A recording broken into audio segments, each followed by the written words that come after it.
국어교육과는 국어라고 하는 단어와 교육이라고 하는 단어 두 개가 합성된 또 하나의 새로운 단어입니다. 국어교육과는 여러분들이 쉽게 이해하듯이 중고등학교에서 국어를 가르치는 선생님을 양성하는 학과입니다. 그런데 여기 앉아있는 모든 학생들이 국어를 제대로 사용할 줄 모르는 경우는 별로 없을 것 같습니다. 근데 누구나 다 알고 있는 한국 사람이라고 하면 누구나 다 국어를 말하고 읽고 쓸 수도 있는데 왜 대학교에서 국어 교육과를 설치하고 국어 교육을 가르치는 교사를 양성을 해야 하나? 그건 자동적으로 누구나 다 배우지 않아도 알 수 있는 건데 왜 배워야 하나라고 하는 의문을 한 번쯤 가져볼 필요가 있습니다. 그 의문에 답을 하기 위해서는 국어라고 하는 것이 뭔가라고 하는 것을 먼저 이해를 해야 되겠습니다. 그 다음에 교육이라고 하는 것이 뭔가라고 하는 그 문제는 조금 아까 강의를 하셨던 교육학과 신창호 교수님께서 교육이 무엇인지에 대해서 잘 말씀해 주셨기 때문에 교육이라는 의미보다는 저는 국어가 가지고 있는 함축적 의미가 무엇인지 여러분한테 말씀을 드리고자 합니다. 국어를 얘기할 때 한국어라고 하는 말도 사용하고 모국어라고 하는 말도 사용을 합니다. 한국어 그리고 모국어가 어떻게 다른가? 그 다음에 모국어는 어떤 의미를 가지고 있나? 국어 교육은 또 그런 의미에서 어떤 중요성을 띠고 있는가? 그 다음에 국어 교육에서는 어떤 자료들을 공부를 하면 좋을까 하는 것이 이 첫 번째 장의 내용입니다. 모국어와 한국어는 국어교육과 그 면접에서도 가끔 던져지는 질문이기도 합니다. 교육대학원 면접시험에도 저 질문을 하기도 하고 일반 대학원 면접에서도 저런 질문을 합니다. 국어와 모국어의 차이를 말해보세요. 이렇게 얘기하면은 너무나 쉬운 문제 같아서 일순간 당혹해서 그런지 사실 잘 대답을 못하는데 보통은 모국어는 자국민에게 가르치는 국어, 한국어는 외국인에게 가르치는 국어 이렇게 간단하게 정의를 내릴 수가 있습니다. 여기 앉아있는 여러분들은 외국인이 아니기 때문에 한국어로서의 국어를 공부하는 것이 아니고 모국어로서의 국어를 공부하는 것입니다. 그리고 외국인들이 한국어를 공부할 때에는 단어 하나하나가 가지고 있는 깊은 의미를 통찰하지 않아도 됩니다. 의사소통이 중요하기 때문에 단순한 단어의 이해와 간단한 문장 조합을 통해서 이루어진 문장과 언어를 구사하면 의사소통하는데 별 문제가 없습니다. 그런데 자국민 여러분들끼리는 국어의 단어를 활용해서 친구들과 말장난하기도 합니다. 한국어로서의 국어를 구사하는 외국인들은 우리나라 단어를 가지고 학생들이 친구들끼리 말장난하는 그러한 고도의 그 언어 구사에는 대부분 접근하지 못하고 있습니다. 그런 의미에서 여러분들은 그 모국어라고 하는 것은 한국어, 외국인을 위한 국어 교육의 좀 심화된 과정이 아닌 것을 이해를 하셔야 됩니다. 외국 사람들이 자기네 대학에서 대학을 졸업하고 우리나라에 있는 대학원에 진학할 때는 한국어 능력 시험을 치르고 그 한국어 능력 시험의 등급을 원하는 대학원에 제출을 해야 됩니다. 보통 중국 학생들이 한국어 능력 시험을 많이 치르고 대학원에 진학하는데 한국어 능력 시험은 6단계로 이루어져 있습니다. 최고급 단계가 6급입니다. 7급은 더 이상 없습니다. 그렇다면 모국어는 한국어 교육의 그 수준에 있어서 한 7급이나 8급쯤 되는가 보다 이렇게 생각하면은 전혀 오해입니다. 한국어는 1급부터 6급까지밖에 없고 그 6급을 땄다 하더라도 우리말을 완벽하게 발음도 정확하게 또 단어의 또 다른 여러 가지 의미를 활용해서 대화를 하는 수준에까지는 사실은 도달하기 어렵습니다. 그런데 여러분들은 한국어 등급을 1급이 아니라 6급을 따지 않았어도 얼마든지 국어를 잘 활용해서 대화를 하고 있습니다. 그런 차원에서 자국민들한테 가르치는 모국어는 외국 사람들한테 가르치는 한국어라고 하는 것보다 조금 더 깊고 조금 더 등급이 높은 그런 수준의 내용이 절대 아니라는 것을 잘 아셔야 되겠습니다.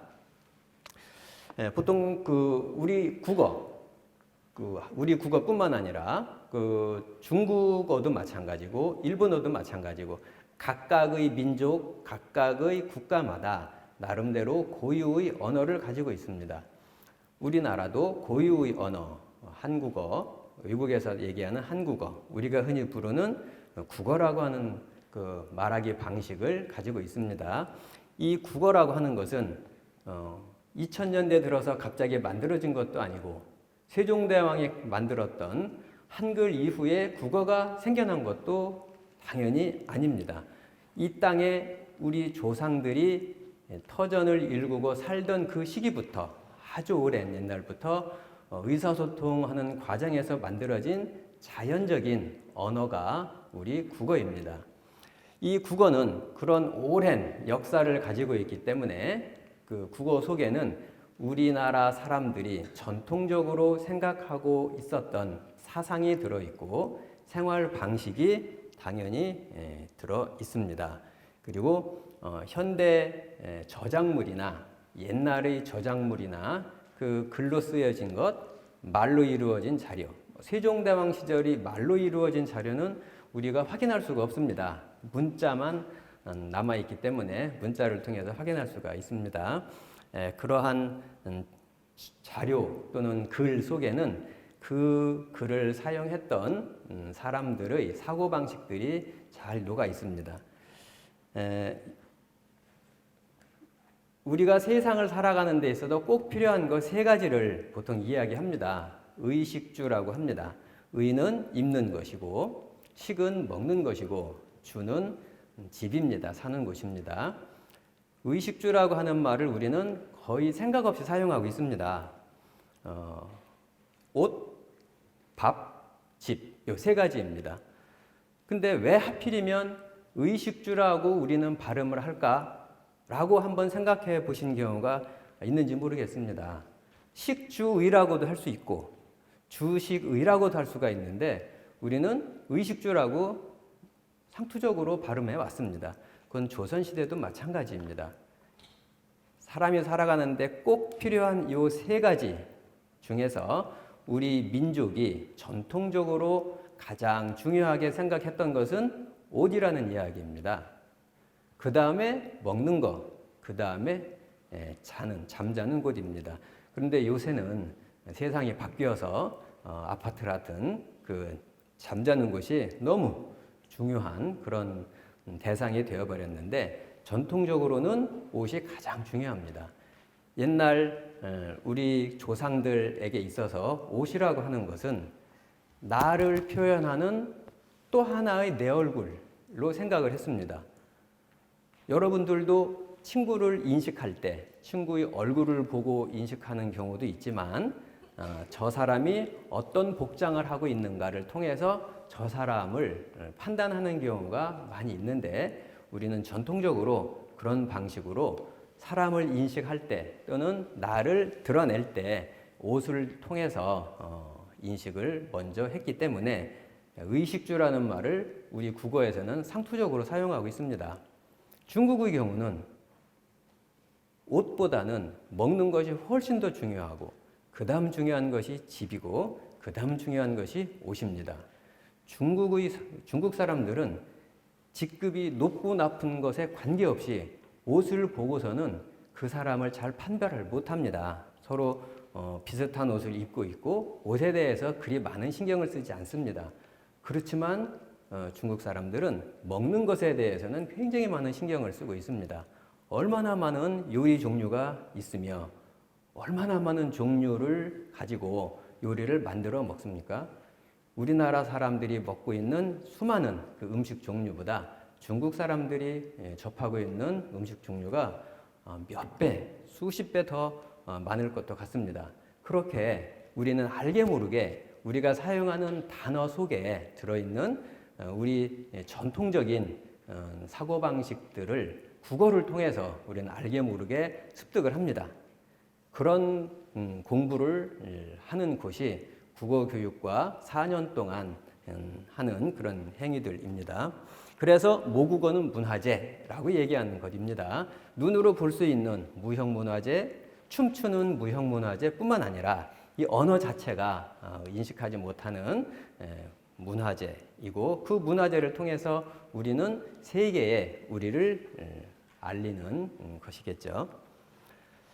그런 그 모국어라고 하는 것의 그 의미를 이제 이해를 했으면 국어 교육은 그럼 어떠한 중요성을 갖고 있는가를 보면은 정신의 형성이나 사유의 훈련, 아까처럼 우리가 인식하지 못하고 늘 사용해 왔던 한이라고 하는 정서가 우리 민족 고유의 정서다 할 때 한이라고 하는 단어는 세계의 어떠한 언어 용어를 통해서도 우리가 느끼고 있는 그 한이라는 느낌을 온전하게 표현할 수가 없습니다.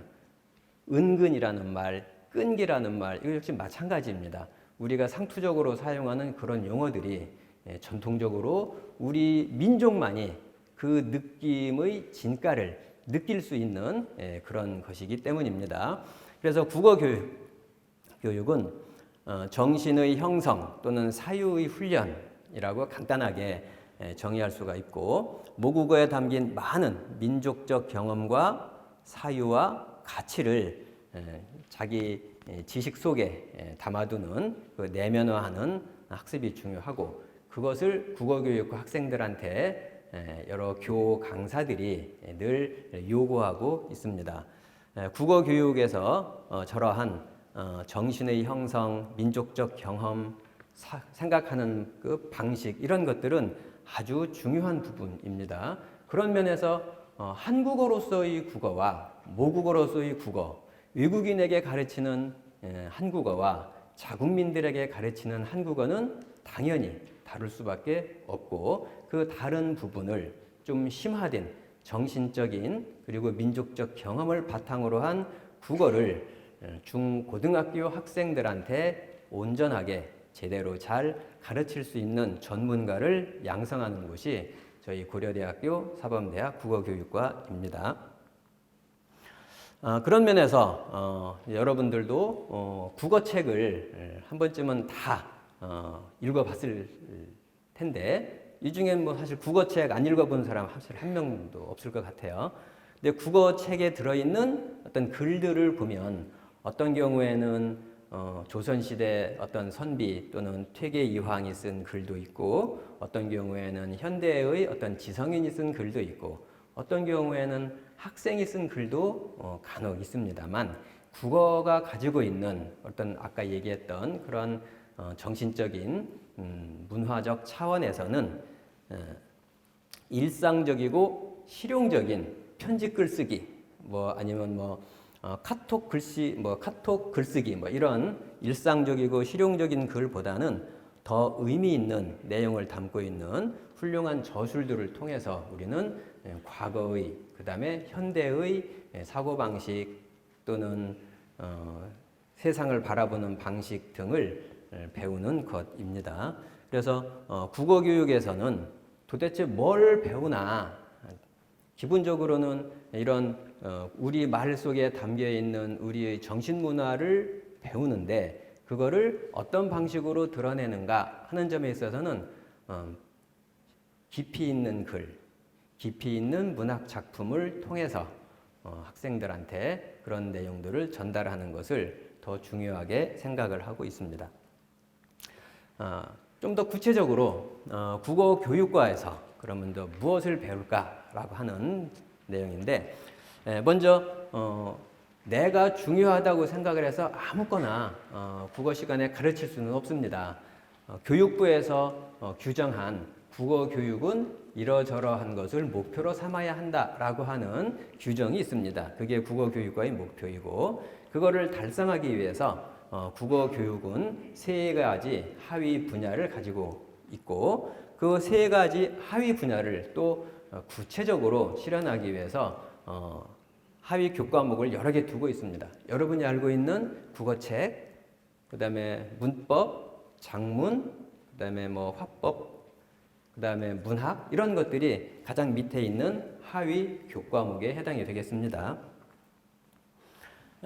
교육부에서 제정한 국어 교과의 목표는 토시안 안 틀리고 그대로 옮겨온 바 저런 내용입니다. 국어로 이루어지는 이해 표현 활동 및 문법과 문학의 본질을 이해하고, 이게 사실은 핵심입니다. 이해 표현 활동입니다. 이해를 한다는 얘기는 남의 말을 내가 제대로 듣고 의미를 깨닫는 것, 다른 사람이 쓴 글의 내용을 내가 읽고 그 의미를 깨닫는 것이 이해에 해당이 됩니다. 근데 표현은 내가 어떤 방식으로 말을 해야 되는가, 어떤 단어를 사용해서 문장을 만들어야 되는가, 이런 것들이 표현 활동이 되겠습니다. 그런데 이해와 표현 활동을 제대로 하기 위해서는 문법이라는 것을 모르면 안 됩니다. 문법에 틀려도 사실 우리는 잘 이해합니다. 나는 지금 강의를 하고 있어 라고 하는 말이 문법에 맞는 얘기지만, 나 하고 있네 강의 라고 문법에 틀리는 문장을 해도 많은 사람들은 이해를 하는데, 문법에 틀리는 문장을 쓰는 것보다는 문법에 잘 맞는 문장을 쓰는 것이 배운 사람이 해야 할 일이고, 그것이 바로 우리 국어를 제대로 구사하는 길이기도 합니다.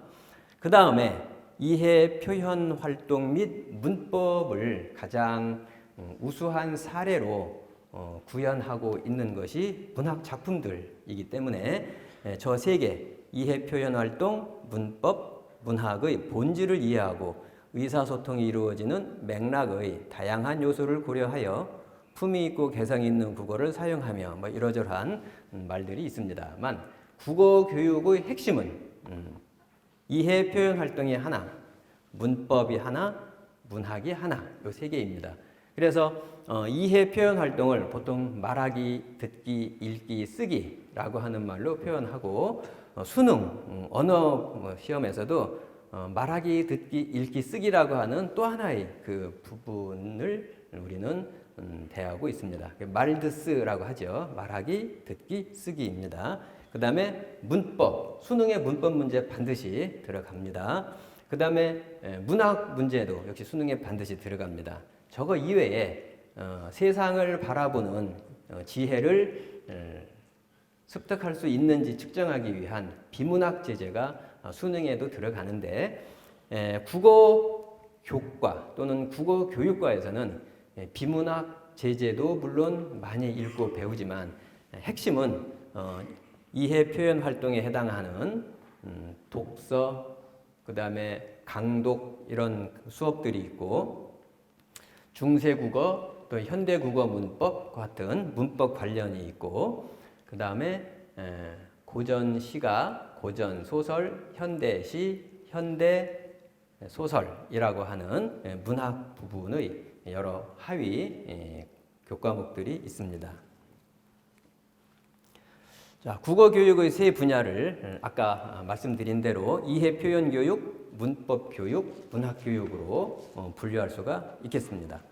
그리고 국어 교과의 하위 교과목은 여러분들이 잘 아시겠지만 2015년에 개정된 교과 과정에 의해서 올해부터 2018년도부터 고등학교 1학년에 적용이 되기 시작하는 과목들이 화면에 있는 내용입니다. 공통 과목으로 국어가 있습니다.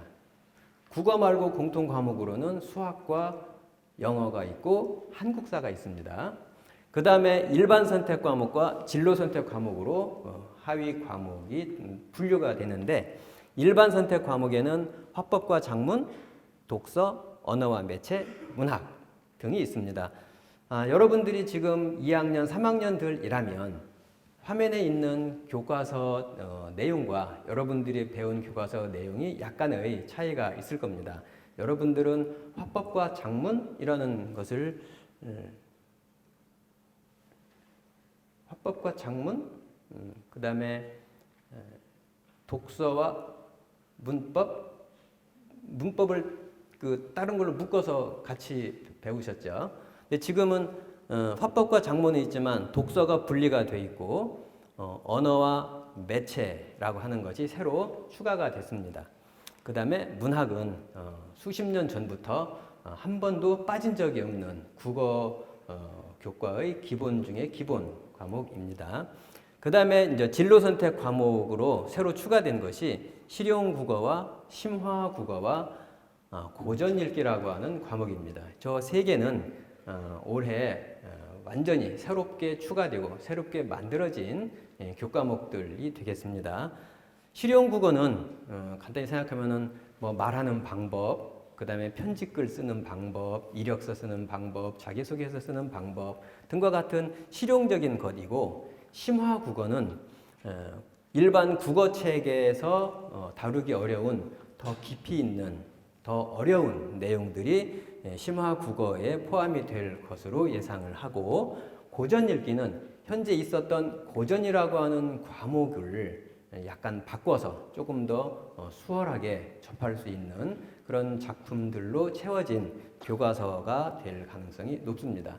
그래서 국어과의 하위 교과목은 저렇게 다양한데, 저러한 다양한 교과목을 고등학교 학생들이 선생님으로부터 배워야 되겠습니다. 국어 선생님으로부터 배우는데, 국어 선생님이 저러한 모든 것을 제대로 이해하지 못하고 있다면 학생들한테 잘 가르치지 못하게 됩니다.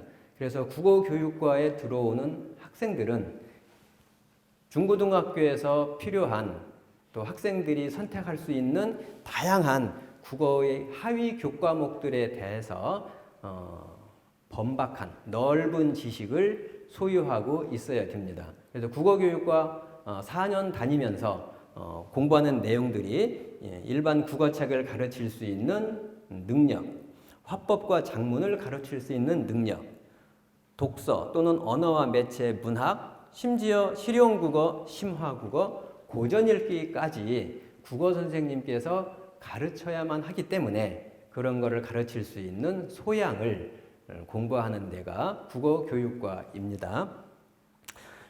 교육의 방법은 내용을 바탕으로 한다라고 했는데, 어떻게 가르치는 것이 잘 가르치는 것일까라고 하는 고민들을 선생님들은 굉장히 많이 하고, 토론도 하고 질문도 하고 그런 고민 중에 있습니다. 그런데 아무리 방법이 훌륭해도 그 방법을 채울 수 있는 지적 내용이 머릿속에 들어있지 않으면 좋은 방법이 되지 못합니다. 머릿속에 일단 충분한 지식을 가지고 있어야만 그거를 활용해서 새로운 방법을 또는 적절한 방법을 만들어내게 됩니다. 지역마다 학교마다 매년 학생들의 취향이 다르기 때문에 작년 1학년 일반 학생들한테 이렇게 가르쳤더니 아이들이 반응이 좋더라 라고 했을 때 똑같은 방식을 다음 해 1학년 일반 학생들한테 가르친다면은 제대로 학생들이 호응이 일어날 수가 없습니다. 학생들의 그 기호라든가 학생들의 어떤 선호도, 기분 상태는 늘 그때마다 다 다릅니다. 어제 기분 다르고 오늘 기분 다르고, 어제 반 분위기 오늘 반 분위기, 같은 반이라 하더라도 이게 다르기 때문에 일단 내가 많은 지식을 가지고 있으면서 상황에 맞게 적절하게 방법을 내가 동원해 나가는 것이 교육의 올바른 방법이라고 생각을 합니다. 그래서 교육의 방법은 내용을 바탕으로 한다라고 했습니다. 1차적으로 국어 교과와 직접 관계되는 국어학과 국문학에 관한 일정 수준의 이해와 지식일 것입니다. 그런데 국어교육과에서 뭘 가르치고 국문학과에서는 뭘 가르칠까? 서로 그 과 이름이 비슷한데 어떻게 다를까라고 의문을 많이 갖고 있습니다. 간단히 말해서 국어 국문학과에서 배운 지식을 교육적 방법 또는 그 내용을 고등학교나 중학교 학생들한테 내가 설명을 한다면 어떤 방식으로 설명할까라고 하는 고민을 한 가지 더 하는 것이 국어교육과와 국문학과가 다른 부분입니다.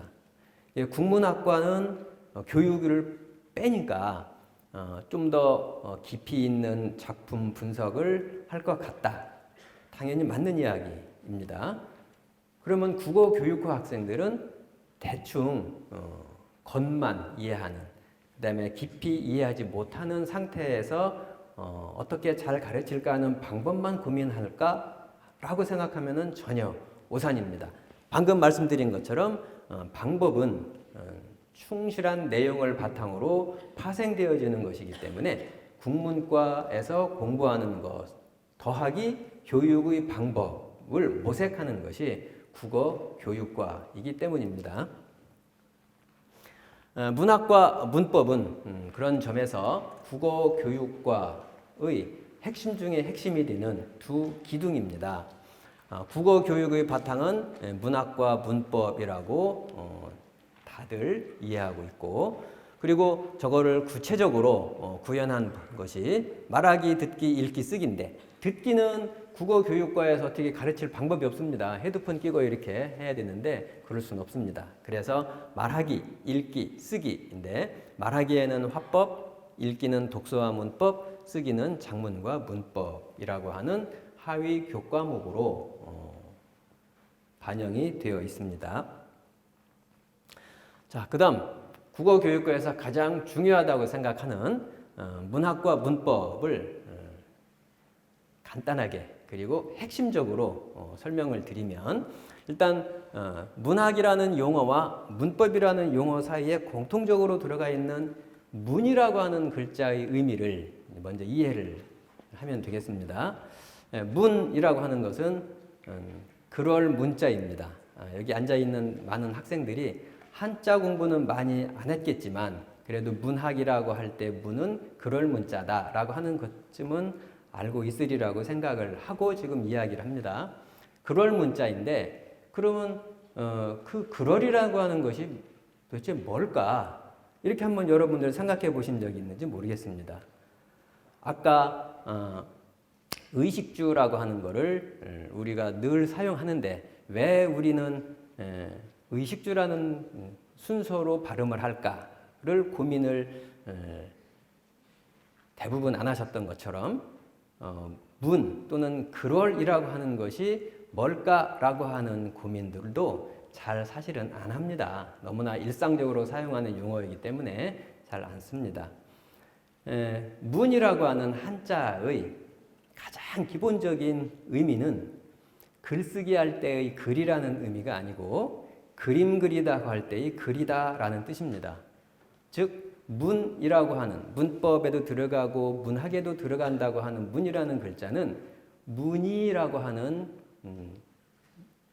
뜻이 가장 기본적인 1차적 의미입니다. 그 문이는 무엇이겠습니까? 그림입니다. 그림. 여러분 옷에도 무늬가 있고 또 이 건물에도 무늬가 있습니다. 그 무늬는 그림입니다.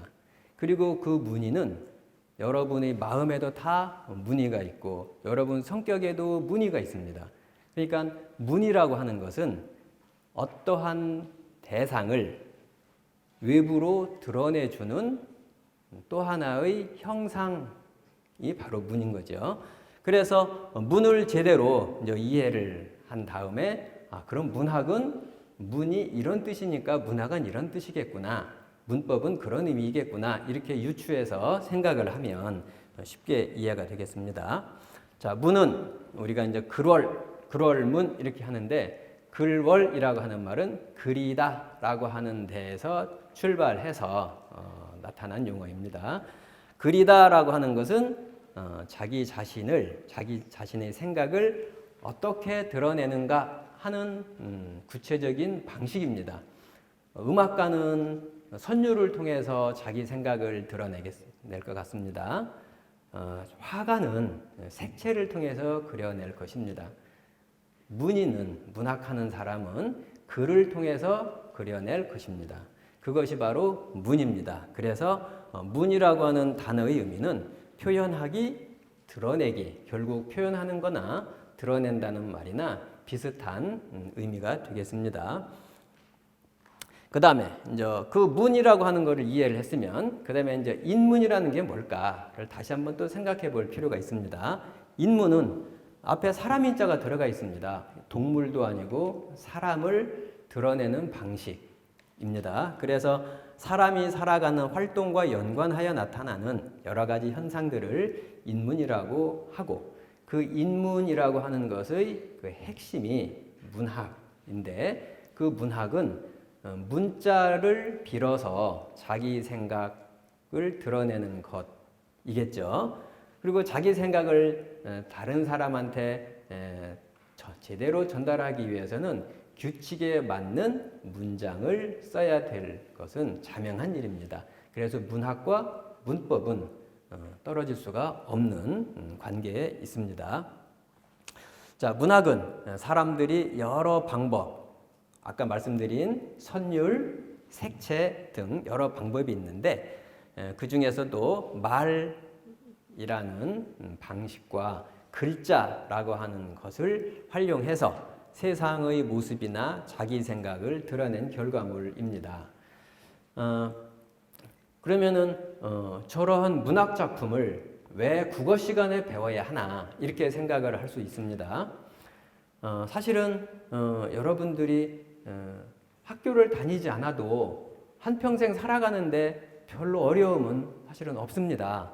좋은 대학교 나왔다고 해서 또는 고등학교만 졸업했다고 해서 굶어 죽을 일은 없습니다. 그런데 우리는 중학교 졸업하면 고등학교를 가려고 하고 고등학교 졸업하면 대학을 가려고 합니다. 그 다음에 또 취업을 하려고 합니다. 우리는 점점 더 많은 공부를 하려는 욕망을 가지고 있는데 그 공부하는 것을 가만히 따져보면은 결국은 이 세상이 어떻게 구성이 되어 있나, 이 세상이 굴러가는 법칙은 무엇일까 하는 것을 공부하는 것입니다. 자연 세계를 공부한다면 자연과학의 영역으로 들어가는 것이고 이 조직적 차원에서 이 세상 사람들 전체 그 다음에 뭐 정부 조직, 회사 경영 이런 것에 관해서 관심을 갖게 된다면 사회과학에 해당이 됩니다. 그리고 인문과학은 사람을 이해하는 것입니다. 사람을 이해하는 것은 쉬운 것 같기도 하고 어려운 것 같기도 합니다. 현대인들, 여러분 그 동시대에 살고 있는 각 나라의 사람들을 다 이해한다는 것은 불가능합니다. 여러분들이 고등학교 3학년이 된다 하지만 고등학교 3학년 전체 학생들 개개인의 생각이 어떤지 이해한다는 것도 불가능합니다. 그렇지만 한 사람을 이해하는 것보다 두 사람을 이해하는 것, 두 사람을 이해하는 것보다 세 사람을 이해하고 그 사람과 의견을 교환하고 생각이 같으면 서로 친구가 되고 생각이 다르면 나와 다른 생각을 가진 사람의 존재를 이해를 하고 다른 것을 존중해주고 이런 것이 사람 사는 세상이라고 할 때 그 사람 사는 세상을 자기도 모르게 훈련이 이제 되는데 그 훈련을 문학이라고 하는 작품을 통해서 하게 됩니다. 알게 모르게 자기도 모르게 훈련하는 것입니다. 윤동주의 시를 여러분들이 읽으면서 윤동주라고 하는 사람이 이런 고민을 했구나. 이렇게 처절한 절정의 순간에서 고민을 많이 했겠구나. 이런 생각을 선생님으로부터도 설명을 듣기도 하고 여러분들이 작품을 읽고서 나름대로 이해를 하기도 합니다. 그런데 사실 여러분들이 그를 안 들어도 이해를 안 해도 밥 먹고 살아가는 데는 별 지장이 없습니다만 우리는 그거를 이해를 하려고 합니다. 그리고 경우에 따라서는 감동을 받기도 하고 감동이 조금 더 깊어지면 자기도 모르게 눈물을 흘리기도 합니다. 혹시 그런 경험, 어떤 현대시나 옛날 시조를 여러분들이 읽으면서 자기도 모르게 빠져들어서 감동의 눈물을 흘리신 경험이 있는지 없는지는 모르겠습니다만, 만약에 그런 일이 있다면 그것은 바로 그 시를 통해서 그 사람의 생각, 그 사람의 삶을 잘 이해한 것입니다. 잘 이해했다는 얘기는 그만큼 내가 생각의 폭이 넓어졌다는 것이고, 그 이해한 것을 바탕으로 또 다른 것을 이해할 수가 있는 것입니다. 세상은 이 사람들이 운영해가는 사회이기 때문에 상대를 얼마만큼 많이 이해하느냐에 따라서 이 세상은 사람다운 세상이 되기도 하고 사람이 살기 어려운 세상이 되기도 합니다. 서로가 서로를 이해를 못하면 맨날 싸움밖에 없습니다. 그런 훈련을 문학작품을 통해서 주로 국어 시간에 자기도 모르는 사이에 훈련을 받는 것입니다. 그 중학교, 고등학교 학생들이 자기도 모르게 훈련을 받게 만들어주는 사람이 국어 선생님이고, 국어 선생님을 양성하는 학과가 국어 교육과입니다. 따라서 국어 선생님이 되기 위해서는 굉장히 깊이 있는 작품 독해를 해야만 하는 것이 필수적이 되겠죠. 자, 문법은 아까 말씀드린 대로 제대로 표현을 하기 위한 문법적 규칙입니다. 문법을 잘 모르면 좋은 글이 절대로 나올 수가 없습니다. 좋은 글을 쓰는 것이 목표라면 반드시 문법을 잘 알아야 됩니다. 그 문법을 공부하는 데가 또 국어교육과이기도 합니다. 국어교육과는 이렇게 좀 이렇게 이론적으로 이런 내용을 가지고 있고, 국어라고 하는 특징은 이런 것이고, 국어교육 학생들은 이러저러한 것들을 공부한다라고 말씀을 드렸지만, 좀 더 구체적으로 어떤 것을 공부할까? 예를 들어 국어 교육과의 실제 강의실이라면 어떤 내용으로 그 75분이 채워질까 하는 것의 일부분을 보여드리겠습니다. 이조년의 이화의 월백하고와 황진이의 동짓달 기나긴 밤 두 시조를 제가 예로 들겠습니다. 이 두 시조는 여러분들이 잘 알고 있는 작품이라고 생각을 했기 때문입니다. 교과서를 살펴보니까 이 두 시조는 굉장히 많은 출판사의 교과서에 수록이 되어 있습니다. 교과서에 수록된 작품 중에서는 가장 많이 수록된 고시조 작품이기 때문에 이 두 개를 가져왔습니다. 자, 이조년의 이화의 월백하고는 저런 내용입니다. 이조년이라는 분은 형제가 5입니다. 돌림자는 년자입니다. 해년, 78년, 17년 할 땐 년자입니다. 조는 숫자입니다. 조 다음 숫자, 다음 단위의 숫자가 뭔지 우린 잘 생각을 않죠. 일단 조까지만 생각을 합니다. 그래서 조자가 보편적으로 생각할 수 있는 큰 숫자이기 때문에 큰 형님 할 때 조자를 썼습니다. 저분이 동상한테는 조보다 다음 단계 숫자 작은 것이 뭐가 있겠습니까? 억자가 있습니다. 이 억년입니다, 동생은. 그럼 셋째는 억자 다음엔 뭐가 있습니까? 만자가 있죠. 셋째는 이 만년입니다. 넷째는 천자죠. 2000년입니다. 막내 5째가 있습니다. 이 100년입니다. 형제가 5입니다. 6 아닙니다. 그래서 저분은 좀 특이하게도 조, 만, 천, 백, 조억, 만, 천, 백이라고 하는 글자를 써서 형제간의 그 서열을 정했고, 저분 형제간에는 미담이 전해지고 있습니다. 형제가 배를 타고 한강을 건너는데 우연히 얻은 금덩어리를 형님은 아우에게 선물을 했습니다. 아우는 형님에게 양보를 합니다. 서로 주거니 양보하거니 하다가 결론이 안 나니까 그럼 우리 이것을 둘 중 하나가 갖지 말고 깔끔하게 한강에 던져버리자라고 해서 주먹 많은 금덩이를 한강에다 던져버렸다는 아름다운 이야기가 전하는 청렴결백한 집안의 형제들입니다. 요즘 같으면 이렇게 좀 비난받을 수도 있을 것 같습니다. 어디다 좀 선물이라도 해도 되고 뭐 가난한 사람 도와줄 수 있는데, 근데 옛날에는 그런 것보다는 일단 원칙적으로 이거는 내가 가져서는 안 되겠다라고 하는 소신이 정해지면 무조건 그거를 실행하는 것을 좋은 행위로 여겼던 시대이기 때문에 그렇습니다. 자, 이 조년이라고 하는 큰형님의 시조, 여러분들도 아마 다 아는 시조일 텐데, 이화의 월백하고 은하니 삼경인제라고 시조 초장에 표현을 했습니다. 일지춘심을 자규야 아랴마는 다정도 병인양하야 잠못들어 하노라 라고 했는데, 문제는 저 시조의 세 번째, 종장 첫 번째 단어가 다정이기 때문에 문학 교과서, 자습서, 참고서에 거의 예외 없이 다정가라는 명칭으로 불려지고 있습니다.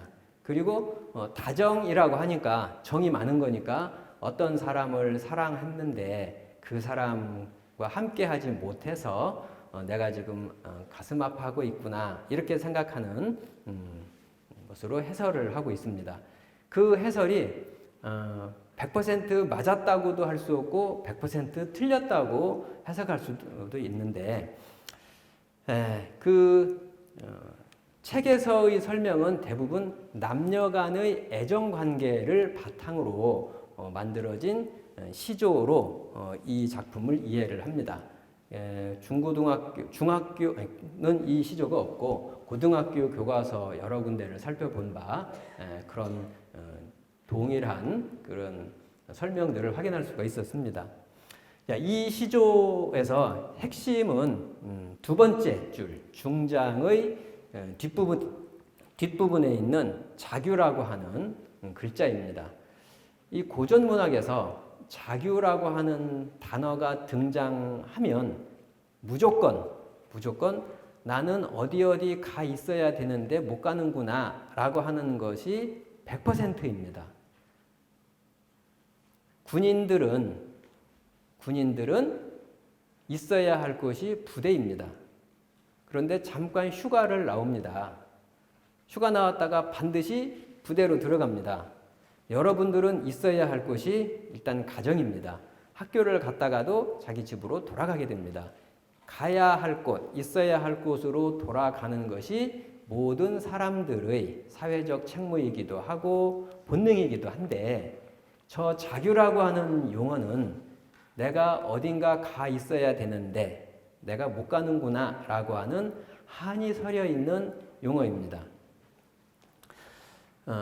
자규라고 하는 그 새는 귀촉도라고도 불리고, 그 다음에 오해는 있지만 소쩍새라고도 불리는데, 소쩍새하고 좀 다르긴 한데 옛날 사람들은 소쩍새하고도 이렇게 통용해서 불렀습니다.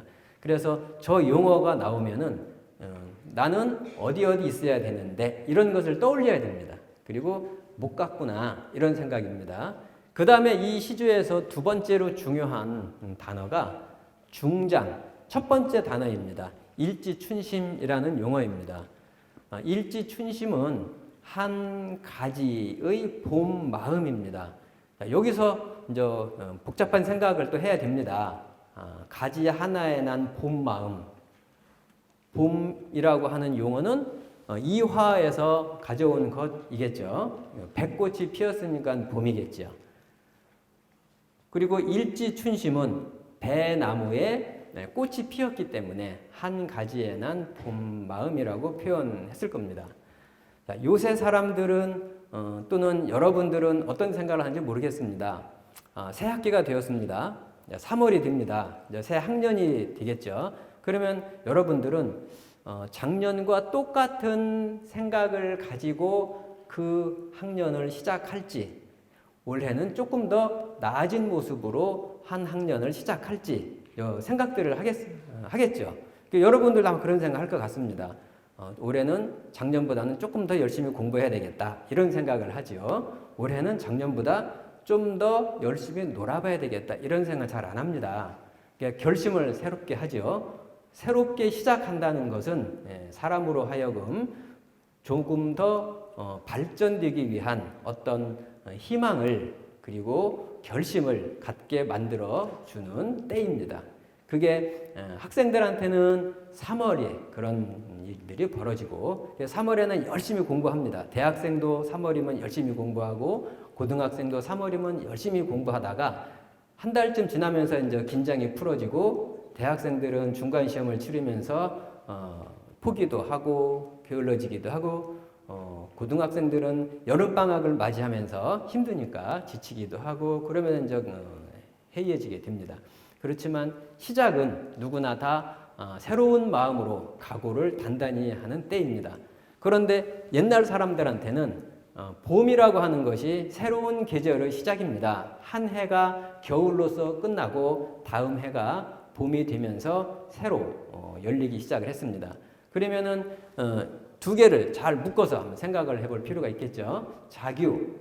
저규는 내가 있어야 할 곳, 있고 싶은 곳에 있지 못하는 것. 그럼 어딘가에 지금 따로 떨어져 있는 것 상태이죠. 봄입니다. 봄이면 새로운 희망이 생기는 그런 계절입니다. 그래서 올 봄에는 내가 자규와 달리 내가 가고 싶은 곳에 가 있었으면 하는 바람을 하게 되겠죠. 2조년의 이 시조는 그런 뜻을 바탕에 깔고 지어진 시조입니다. 2조년은 이 시조를 지을 당시 유배살이를 하고 있었습니다. 유배살이 했으니까 당연히 풀려나서 정치 일선에 뛰어들고 싶겠죠. 조정에 나아가서 임금과 함께 나라 일을 도모하고 싶은 마음이 간절합니다. 그런데 현재는 유배 생활하고 있어서 그럴 처지가 못 됩니다. 그런데 이제 새로 봄이 됐습니다. 봄이 되면서 100가지의 백꽃이 하얗게 피고 그 다음에 자규새는 저렇게 울어대고 있습니다. 그 모습이 새로운 희망을 보여주는 갖게 하는 일지춘심이라는 것과 현재 유배 생활을 하고 있는 자신의 처지를 잘 보여주고 있는 자규 이 두 개 사이에서 갈등을 합니다. 자규새는 말 그대로 새니까 봄 마음을 당연히 모르지만 나라고 하는 인간은 봄 마음을 너무나 잘 알고 있습니다. 봄이면 새로운 희망이 싹트지. 나는 유배에 와 있는데 올해는 유배가 빨리 풀려서 집으로도 돌아가고 조정으로도 돌아가서 임금을 모시고 싶은데 라고 하는 기대를 가지고 있는데 저 자규새는 그런 내 마음을 너무도 몰라주고 계속 슬프게 울고만 있습니다. 이게 절망, 좌절의 상징인 자규와 희망의 상징인 일지춘심 사이에서 이 분은 고민을 하고 고민을 하는 것이 다정이라는 말로 표현을 했습니다. 내가 그런 고민이 없으면 또는 정이 없으면 그런 고민도 하지 않고 유배살이를 내 운명이라 생각하고 받아들일 텐데 나는 왜 봄만 되면 저 자규새가 나보고 너도 못 간다라고 울고 있지만 나는 왜 희망이 생겨날까라고 하는 나약한 인간의 다정한 모습입니다. 말 그대로 다정이라고 하는 것은 그냥 우리가 이제 친구 사이에서 정이 많다는 그런 것이 아니고 그런 희망을 하지 말아야 되는데 사실은 내가 이런 희망을 갖는 것이 나에게는 희망 고문인데 라고 하는 걸 알면서도 나는 그런 희망을 할 수밖에 없습니다. 여러분 같으면 나는 이렇게 기대하는 것이 사실은 의미 없는 일이야. 희망 고문이야. 라고 하는 경우에 여러분들은 깨끗하게 포기할 수 있는지 모르겠습니다. 사람은 옛날 사람이나 고려말 살았던 저 이준현이라는 양반이나 현대를 살아가는 여러분과 나나 남자나 여자나 성사되지 못할 것을 알면서도 막연하게 기대를 하고 희망을 갖는 경우가 굉장히 많이 있고, 그런 차원에서 저 시조는 이준현의 그러한 가장 간절한 희망이 없는 것을 알면서도 가질 수밖에 없는 인간으로서의 가장 본질적인 그런 마음을 잘 담고 있는 시조입니다. 그래서 저 시조가 훌륭한 시조라고 평가받으면서 교과서에 여러 번, 여러 교과서에 수록이 되고 수십 년 동안 수록이 되고 있습니다. 문학 작품은 상대방을 이해하는 통로입니다. 여러분들은 저 시조를 읽으면서 이준현이라는 사람을 어떻게 이해를 하고 이준현이라는 작자의 심리 상태를 또는 상황 처지를 어떻게 이해를 하셨는지 모르겠습니다만, 저 시조는 이준현의 저러한 그 희망 고문임에도 불구하고, 알고 있음에도 불구하고 희망을 안 가질 수 없는 그러한 나약한 인간의 그 모습을 통해서 옛날 사람도 현대를 살아가는 나도 내가 노력을 한다 한들 뭐가 된다는 보장은 없지만 그래도 나는 노력을 해야지 라고 하는 자세를 이준현이나 나나 똑같다고 여기면서, 역시 인간은 본질적으로 같아. 안 되는 줄 알면서도 나는 희망을 가지고 노력을 할 수밖에 없어. 이런 생각을 갖고 하루하루를 살아가고, 여러분들이 공부해야 될 여러 교과목들을 사실은 공부해야 됩니다. 힘들다고 내가 뭐 해서 되겠어. 수학 문제 풀으면 점수 안 올라가니까 수학은 포기. 수포자 생기고, 영어는 뭐 잘 발음도 안 되니까 영어 포기. 이렇게 자꾸 포기하는 것이 옳은 것이 아니라, 인간이라면 누구나 저런 생각을 가지고 안 되는 줄 알면서도 나는 최선을 다해서 희망을 가지고 내 인생을 갖고 가야 되겠다라는 것까지 생각을 할 수 있으면 저 짧은 시조를 제대로 잘 감수성 있게 내면화했다고 할 수가 있겠습니다. 국어교육과에서는 작품을 이런 관점에서 학생들이 바라보고 이해하도록, 단지 옛날 죽어버린 작품이 아니라 옛날의 작품이지만 현대를 살아가는 나에게 어떤 시사점을 줄 수 있는가를 늘 미루어서 생각하는 그런 훈련을 국어교육과 학생들한테 시키고 있습니다. 그것이 국어교육과의 교과 실제 수업 내용 중에 한 부분입니다. 이거 말고 황진이의 시조가 있기는 한데 시간이 그 45분에 끝나기로 했는데 이미 5분이나 넘어서 여기서 마무리를 하겠습니다. 그리고 마지막으로 간단하게 국어교육과 학생들이 자발적으로 행하는 자체활동 6개가 있습니다. 참교육 실천을 위해서 현대 교육의 문제점을 고민하는 것, 현대문학과 고전문학은 따로 설명을 안 드려도 여러분들이 이해하실 것 같고, 국어연구반은 문법 공부하는 모임, 교육문예는 학생들한테 다양한 글짓기를 훈련시키고, 또 학생들의 그 작품을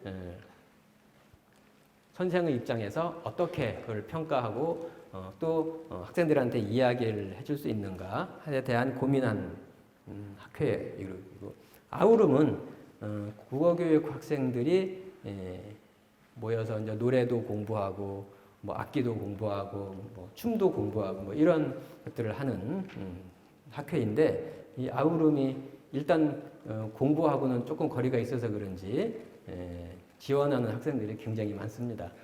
자, 이 6가지가 이제 학생들이 자체 활동입니다.